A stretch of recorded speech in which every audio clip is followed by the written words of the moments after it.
In this recording, we're going to use the graph of a function that we've already found all the particular key points coordinates of. In other words, x-intercepts, y-intercept, turning points, to identify a lot of key characteristics of the graph. Odd and even, roots, intercepts, end behavior, turning points, intervals where the function is increasing or decreasing, or where the function is positive or negative. So we can get all that from the graph. So let's start with odd or even. So for this part, we're going to substitute in negative x into our function. And we're going to evaluate this function when x is negative.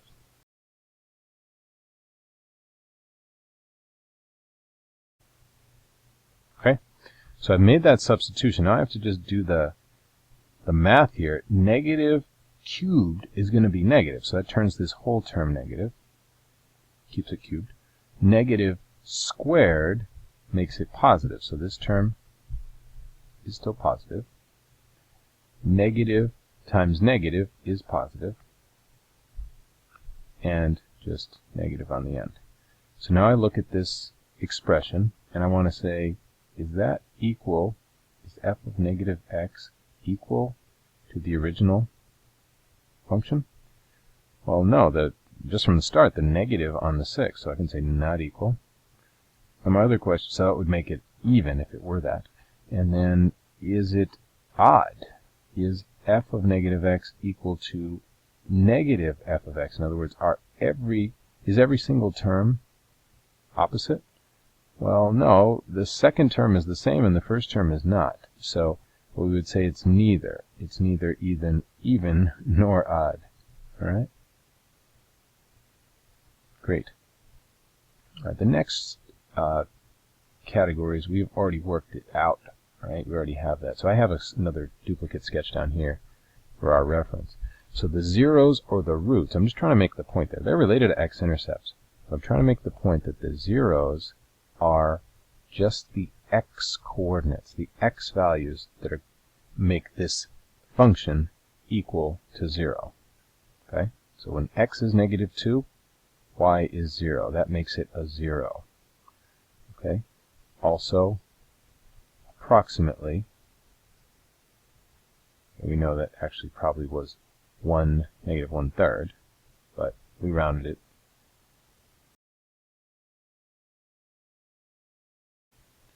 Okay, so those are also the roots of the function. The x-intercepts are points, so you're going to list the points with coordinates. So, obviously these are related.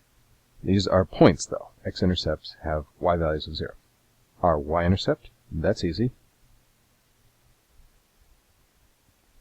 All right, that's just where x equals 0. We substituted it into our function, and we got that x equals 0. Our end behavior, we haven't talked about that in a while. Let's talk about it. Okay, so that would be as x approaches negative infinity,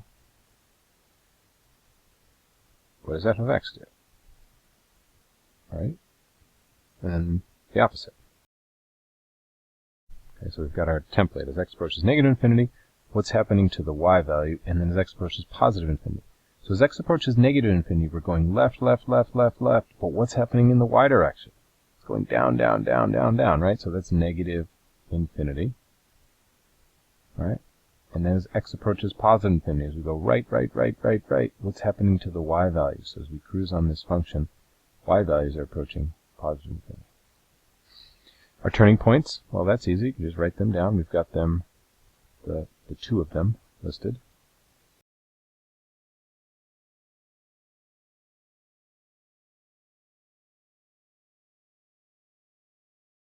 Okay, so I'll use the phrases turning points and relative extrema. That's just a generic word for max or min, extreme points, right? So this is specifically a maximum point, that's specifically a minimum point, and you want to label them as such. Okay? Fine. Now we're getting into the intervals of x where y, or f of x, is increasing. So I'll do the increasing, maybe you try the decreasing on your own. So the increasing, well, it's increasing from negative infinity all the way up to that local maximum point. So from negative infinity